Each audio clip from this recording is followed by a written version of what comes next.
ألا بذكر الله تطمئن القلوب. أعوذ بالله من الشيطان الرجيم. بسم الله الرحمن الرحيم.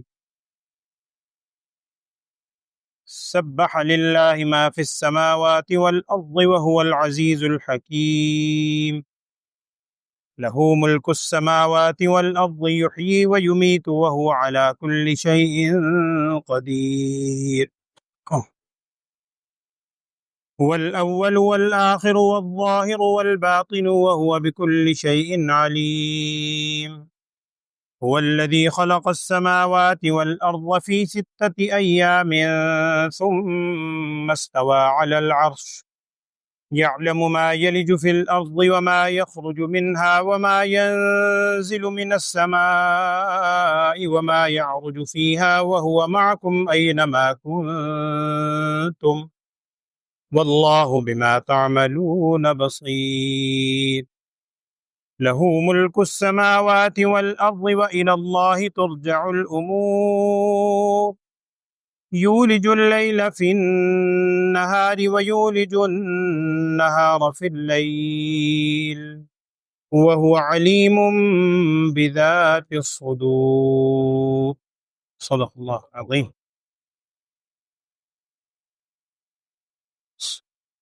بسم الله الرحمن الرحیم. سورہ حدید مدنیہ، مدنی سورت.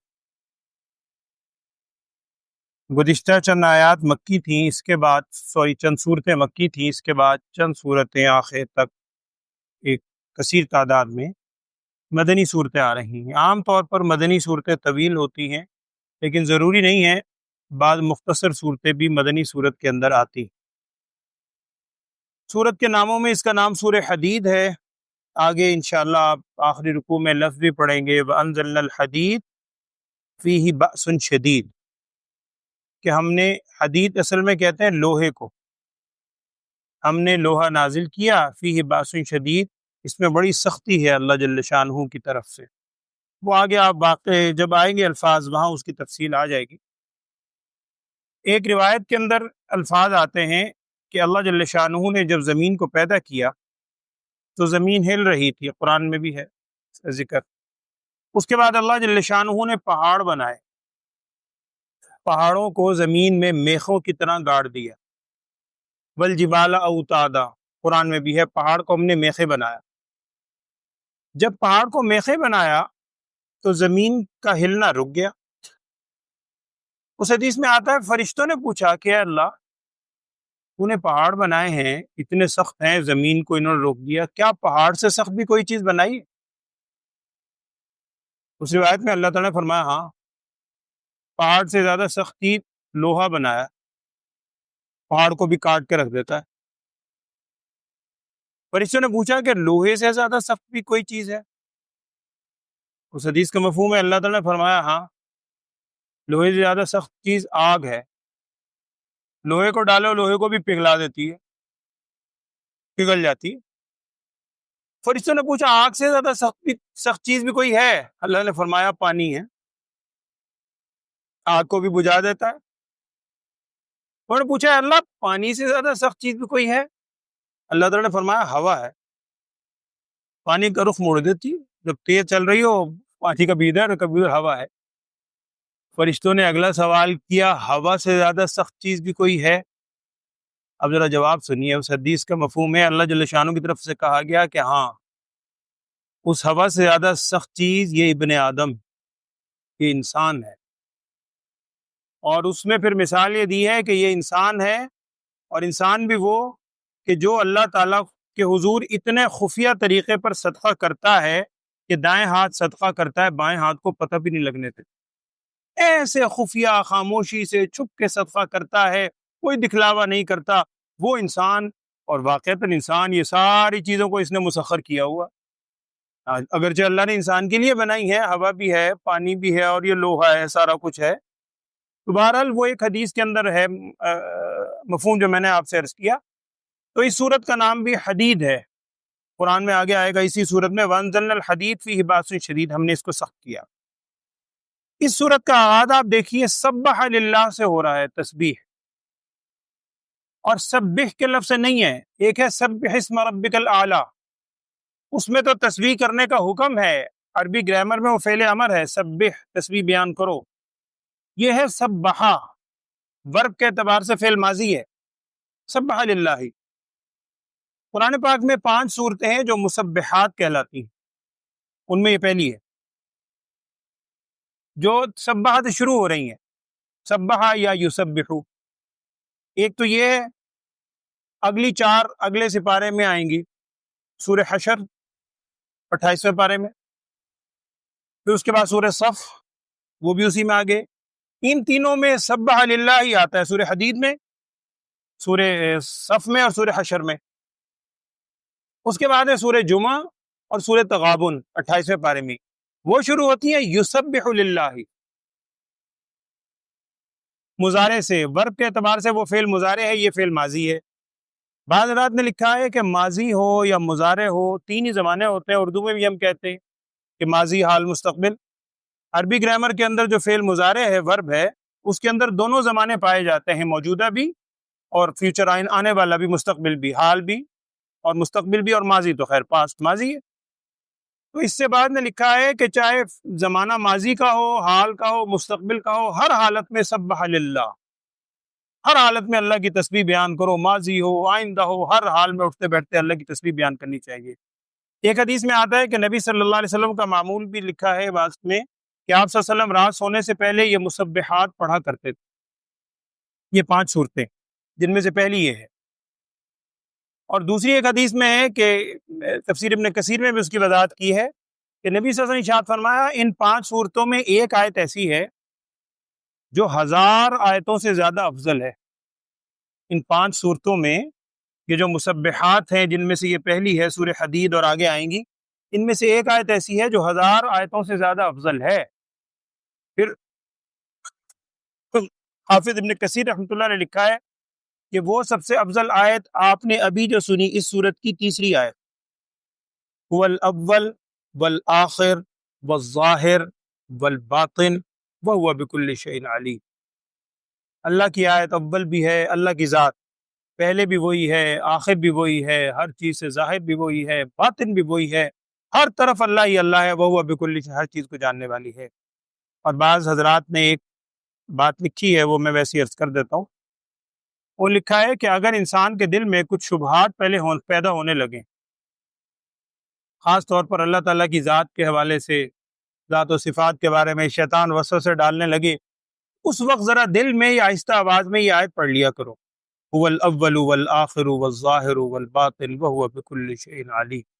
تو یہ آیت یاد ہونی چاہیے، هو الاول والآخر والظاہر والباطن وهو بكل شيء علیم، اسی سورہ حدید کی آیت ہے۔ اور اس کے اندر انشاءاللہ مضامین آپ پڑھیں گے تو ساتھ ساتھ آ رہے ہیں گے۔ پہلی آیت بہرحال اس میں کیا ہے؟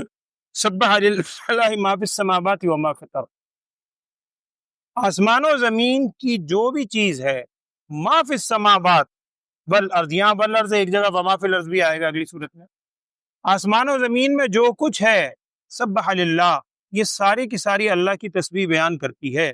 ظاہری بات ہے یہ خالی اطلاع دینا مقصد نہیں ہے، جب انسان کے لیے جو کتاب ہدایت ہے تو اس کو کہا گیا ہے جب ہر چیز اللہ کی تسبیح بیان کرتی ہے تو اے انسان تم بھی اللہ کی ٹھنڈا ہوگا، یہ بہت گلا جو ہے نا، تو تم بھی اللہ کی تسبیح بیان کیا کرو، ہر چیز اللہ کی تسبیح بیان کرتی، تم بھی اللہ کی تسبیح بیان کرو، سبح للہ ما فی السماوات۔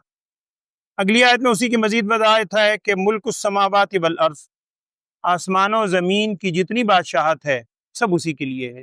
یہ پہلے بھی آپ کے سامنے لفظ آیا، میں نے عرض کیا تھا ایک لفظ ملک ہوتا ہے، ایک لفظ ملک ہوتا ہے، ایک لفظ ملک ہوتا ہے اور ایک لفظ ملک ہوتا ہے۔ یہ چاروں عربی زبان کے لفظ ہیں، عربی میں، اردو میں نہیں، اردو میں ملک، وہ ملک صاحب اردو میں اور ہے، وہ ایک ذات کے طور پہ، تو عربی میں ملک، ملک، ملک اور ملک، یہاں ہے ملک۔ ملک کہتے ہیں سلطنت کو، بادشاہت، اس کی جمع آتی ہے ممالک۔ ایک لفظ ہوتا ہے ملک، میم کی زیر کے ساتھ، ملک کہتے ہیں ملکیت کو، یہ چیز میری ملکیت میں ہے، میں اس کا مالک ہوں، اس کی جمع ہوتی ہے املاک۔ ایک لفظ ہوتا ہے ملک، عربی کا، میں پھر عرض کر رہا ہوں عربی کا، لام کے زبر کے ساتھ، اس کا مطلب ہوتا ہے فرشتہ، اس کی جمع ہے ملائکہ، جو ہم ملائکہ بولتے ہیں۔ یہ سوال بھی ایک دفعہ میں نے شاید کسی امتحان میں پوچھا تھا کہ ملائکہ کا واحد کیا ہے، یا ملائکہ کس کی جمع ہے؟ تو ملائکہ ملک کی جمع ہے، ملائکہ کا واحد کیا ہے؟ ملک۔ ایک ہوتا ہے ملک، وہ بھی عربی کا لفظ ہے، ملک کہتے ہیں بادشاہ کو، اس کی جمع ہوتی ہے ملوک۔ ملک کی جمع ملوک ہے، یہ ہے ملک، ملک کہتے ہیں سلطنت کو، تو اس کی جمع کیا ہے؟ ممالک۔ لہو ملک السماوات والارض، آسمان و زمین کی جتنی سلطنتیں ہیں، ہر چیز کا مالک وہی ایک ہے، اور صرف مالک ہی نہیں ہے، یحیی و یمیت، زندہ بھی وہی کرتا ہے، مارتا بھی وہی ہے۔ اور صرف یہ نہ سمجھنا کہ زندہ کرنا مارنا صرف یہ چند چیزیں ہیں اس کے اختیار میں، نہ وَهُوَ عَلَىٰ كُلِّ شَيْءٍ قَدِيرٌ، جو چیز بھی تم تصور کر سکتے ہو، سوچ سکتے ہو نا، ہر چیز پر وہ ذات قادر ہے۔ جب سب کچھ ہے، آسمان و زمین کی ہر چیز تصویر بھی اسی کی کرتی ہے، غالب بھی ہے، بادشاہت بھی اسی کی ہے، زندہ بھی کرتا ہے، ہر چیز پر قادر بھی ہے، تو ظاہری بات ہے وہ الاول والآخر والظاہر والباطن، ہر چیز سے پہلے بھی وہی ہے، ہر چیز کے بعد اخیر میں بھی وہی ہوگا۔ ایک معنی تو وہی ہے کل شیء ہالک الا وجہہ، ہر چیز ہلاک ہو جائے گی سوائے اس کی ذات کے۔ میں نے ایک موقع پہ شاید آپ سے عرض کیا تھا کہ حضرت اسرافیل علیہ السلام جب سور پھونکیں گے، پہلی دفعہ سور پھونکنا، 2 دفعہ سور پھونکا جائے گا، جس سور پھونکنے سے ساری چیزیں فنا ہو جائیں گی، اس میں لکھا ہے کتابوں میں کہ حضرت اسرافیل علیہ السلام کو بھی اللہ تعالیٰ موت دے دے گا، وہ بھی فنا ہو جائیں گے، ساری کائنات ختم، صرف اور صرف ایک ذات رہے گی، کل من علیہا فان وَيَبْقَى وَجْهُ رَبِّكَ ذُو الْجَلَالِ وَالْإِكْرَامِ كُلُّ شَيْءٍ هَالِكٌ إِلَّا وَجْهَهُ، آخر میں وہ ایک ذات رہ جائے گی۔ پھر اس کے بعد اللہ جل شانہ حضرت اسرافیل علیہ السلام کو زندگی عطا فرمائیں گے، وہ زندہ ہوں گے، پھر دوبارہ سور پھونکیں گے، بعض کتابوں میں 40 سال کا وقفہ بھی لکھا ہے واللہ عالم، اور اس سور سے دوبارہ ساری زندگی ہوگی اور دوبارہ سے وہ حشر کا میدان میں ہوگا۔ تو پہلے بھی وہی ہے، آخر میں بھی وہی ذات ہوگی، ظاہر بھی ہر چیز سے وہی ہے، پوشیدہ بھی ہر چیز سے وہی ہے، دیکھا جائے تو وَهُوَ بِكُلِّ شَيْءٍ عَلِيمٌ، اور وہ ہر چیز کو جاننے والا بھی ہے۔ اللہ کی ذات وہ ہے جس نے آسمان و زمین کو پیدا کیا 6 دنوں میں، پھر وہ متوجہ ہوا اور قرار پکڑا اس نے عرش پر۔ یہ آیت پہلے بھی 2-3 دفعہ گزر چکی ہے، سورہ اعراف میں بھی غالباً گزری، اور بھی ایک جگہ اسی مضمون کی آئی ہے، میں نے وہاں سے تفصیل عرض کی تھی۔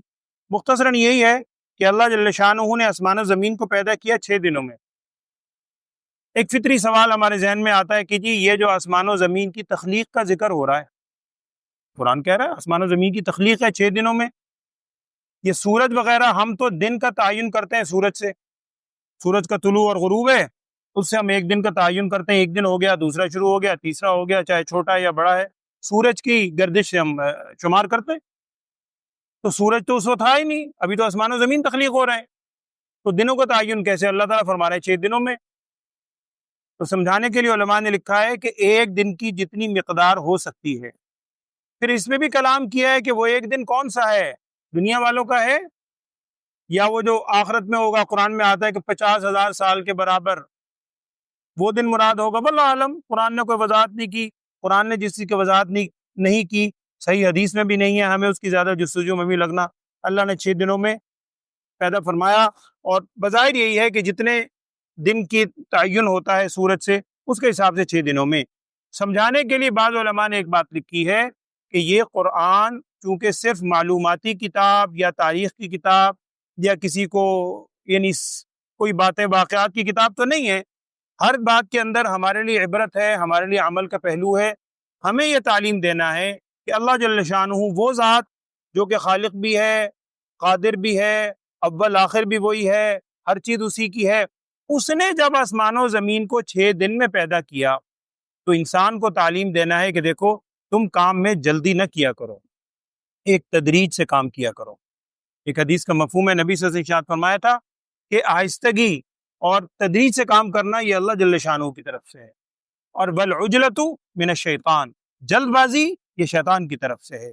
تو انسان کو بھی اس میں یہی تعلیم ہے کہ ہر چیز میں جلد بازی سے کام نہ لے، اطمینان کے ساتھ وقار کے ساتھ کام کرے، جو کام بھی کرنا ہے۔ اللہ اس کی توفیق دے، آمین۔ اگلی آیت میں وہی ہے کہ یہ آ گیا کہ اللہ نے 6 دنوں میں پیدا کیا، پھر عرش پر قرار پکڑا۔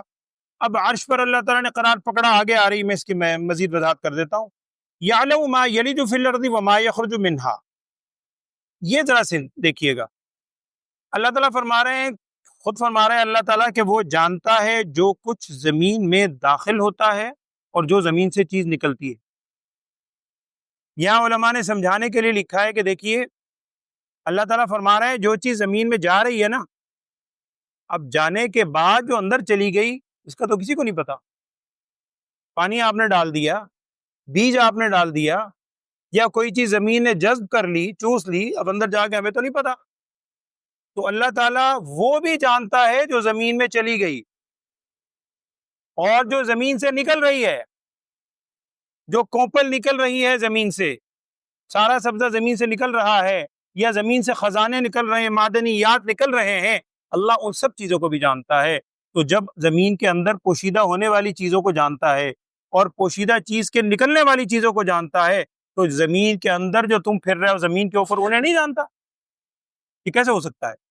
جو اس پوشیدہ چیز کو جانتا ہے وہ جو زمین کے اوپر ظاہری چیزیں ہیں 100% ان کو بھی جانتا ہے، بطریق اولا جانتا ہے۔ تو یہاں ذکر انہی کا کیا ہے جو پوشیدہ ہیں، جو ظاہر ہیں انہیں تو بالکل جانتا ہے۔ اور آگے کیا فرمایا کہ وما ينزل من السماء وما يعرج فيها، یہاں بھی وہی ہے، آپ غور کریں، جو فضا میں چیزیں ہیں ان کا ذکر نہیں کیا۔ وما ينزل من السماء، جو آسمان سے اتر رہی ہے اسے بھی جانتا ہے، وما يعرج فيها، جو آسمان کی طرف اوپر چڑھ رہی ہے اللہ اسے بھی جانتا ہے۔ تو جب انہیں جانتا ہے تو جو آسمان کے درمیان فضا میں مخلوقات ہیں انہیں کیوں نہیں جانتا؟ 100% جانتا ہے۔ اب آسمان سے اتر رہی ہے، وہ بندے کا رزق بھی ہے، وہ فرشتوں کا اترنا بھی ہے، وہ احکامات بھی ہیں، وہ بارش بھی ہے، سب کچھ ہے، ہر چیز کو جانتا ہے۔ آسمان کے اوپر جو چیز چڑھ رہی ہے، آپ بخارات بھی کہہ سکتے ہیں، انسان کے اعمال بھی ہیں، ارواح بھی ہیں، یہ ساری چیزیں ہیں، اللہ جل شانہ سب چیز کو جانتا ہے۔ اور آگے فرمایا وَهُوَ مَعَكُمْ أَيْنَمَا كُنْتُمْ، الفاظ کا معنی یہ ہے کہ وہ تمہارے ساتھ ہوتا ہے تم جہاں بھی ہو۔ وَهُوَ مَعَكُمْ، وہ تمہارے ساتھ ہوتا ہے، أَيْنَمَا كُنْتُمْ، تم جہاں بھی ہو۔ اب اس معیت کا کیا معنی؟ اللہ تعالیٰ ساتھ ہوتا ہے، یاد رکھیں اللہ جل شانہ کی صفات کو ہم عام اپنی صفات پر قیاس نہ کریں۔ ہم جیسے ہماری معیت ہے ساتھ ہونا، ہم اپنے اوپر اللہ تعالیٰ کی ذات کو ایسے قیاس نہیں کر سکتے۔ لیکن قرآن ہی کہہ رہا ہے جہاں تم ہو وہ تمہارے ساتھ ہے۔ دوسری جگہ آپ پیچھے آیت پڑھ چکے ہیں وَنَحْنُ أَقْرَبُ إِلَيْهِ مِنْ حَبْلِ الْوَرِيدِ، ہم انسان کی شارک سے زیادہ اس کے قریب ہیں۔ آگے 28ویں پارے میں آپ وہ آیت پڑھیں گے انشاءاللہ، کہ جہاں آتا ہے کہ وہ جب بھی وہ تین ہوتے ہیں میں ان میں وہ تین ہوتے ہیں، دو ہوتے ہیں میں ان میں تیسرا ہوتا ہوں، میں چوتھا ہوتا ہوں، آگے الفاظ آئیں گے انشاءاللہ۔ تو ان تمام چیزوں کو مفسرین نے مثال سے سمجھانے کی کوشش کی ہے، ہمیں بھی اس حد تک رکھنا چاہیے کہ دیکھیں جیسے سورج ہے تو وہاں بلند، چاند اوپر ہے، ایک ہی چاند ہے، آپ کو پتہ ہے ایک ہی سورج ہے، لیکن اکثر آپ لوگ کہتے ہیں اور ہم دیکھتے ہیں یار جہاں جہاں میں چاہ رہا ہوں چاند میرے ساتھ ساتھ ہے۔ ساتھ کا کیا مطلب؟ آپ کے ساتھ بیٹھا ہوا ہے تو وہیں، لیکن وہ آپ کے ساتھ ہے۔ سورج ہے تو بلند جگہ پہ، لیکن اس کی روشنی، اس کی حرارت، وہ ہر جگہ آپ دنیا میں جہاں بھی چلے جائیں، اگر اس کے طلوع کا وقت ہے آسمانوں میں موجود ہے، آپ کے ساتھ ہے۔ اللہ جل شانہ عرش پہ ہے یا جو بھی ہے اللہ جانتا ہے، لیکن اس کی معیت انسان کے ساتھ ساتھ ہر وقت ہے۔ اور اس کو ایک حدیث میں اگر آپ ساتھ رکھ لینا آپ کو چیز مزید سمجھ آئے گی۔ حدیث کا مفہوم یہ ہے کہ نبی صلی اللہ علیہ وسلم نے ارشاد فرمایا کہ اہل جنت کو اللہ میں نصیب فرمایا، آمین، اہل جنت کو جب ایک خاص مقام ہوگا اور اللہ جل شانہ اپنی زیارت کروائیں گے۔ حدیث کا مفہوم ہے، طویل حدیث ہے۔ جب آپ صلی اللہ علیہ وسلم نے یہ ارشاد فرمایا تو ایک صحابی نے پوچھا کہ یا رسول اللہ صلی اللہ علیہ وسلم اتنے انسان ہوں گے اللہ تعالیٰ کی زیارت کیسے کریں گے وہ جنتی جو ہیں؟ نبی صلی اللہ علیہ وسلم نے مثال یہی دی تھی۔ آپ سے ارشاد فرمایا تھا کہ تم سب چاند کو دیکھتے ہو، چاند کو دیکھنے میں کسی کو دقت ہوتی ہے؟ کوئی مشکل لگتا ہے؟ ارے نہیں، چاند بس یہ ہے کہ آپ کے آگے کوئی رکاوٹ نہ ہو، اونچا ہے، آپ کے بالکل صاف میدان میں کھڑے ہیں، آپ کو صاف نظر آتا ہے. تو نبی صلی اللہ علیہ وسلم مثال سمجھایا کہ ایسے ہی اللہ جل شانہ کی جو رویت ہوگی، رویت باری تعالیٰ انشاءاللہ، وہ ایسے ہی سہولت سے ہوگی کہ سب کو محسوس ہو. تو وَهُوَ مَعَكُمْ أَيْنَمَا كُنْتُمْ، تم جہاں ہو وہ تمہارے ساتھ ہوتا ہے. اب وہ ساتھ ہونے کی معیت کیا ہے؟ قرآن کہہ رہا ہے شہرت سے زیادہ قریب ہے. تو وہ یقیناً ہے وہ چیز بھی. تو وہ ساری چیز اپنی جگہ ہے، لیکن اس کی کیفیت کیا ہے یہ اللہ بہتر جانتا ہے اس کی کیا کیفیت ہے. واللہ بما تعملون بصیر، اللہ تعالیٰ تمہارے تمام اعمال کو دیکھ رہا ہے. پھر وہی آیت تقریباً ہے جو پیچھے آپ نے سنی، اسی کے لیے ہے بادشاہت آسمانوں کی زمین کی، اسی کی طرف لوٹائے جاتے ہیں سارے کام. یولج اللیل فی النہار ویولج النہار فی اللیل. یہ ساری مثالیں قرآن میں وہ دی جا رہی ہیں اور ہیں جو ہر شخص، کوئی اس میں سائنسی لمبی چوڑی بات نہیں، عام فہم مثال ہے. مثلا یہی دیکھ لیں، یولج اللیل فی النہار ویولج النہار فی اللیل. آج کل پھر وہی ریورس ہونا شروع ہو گیا ہے دن.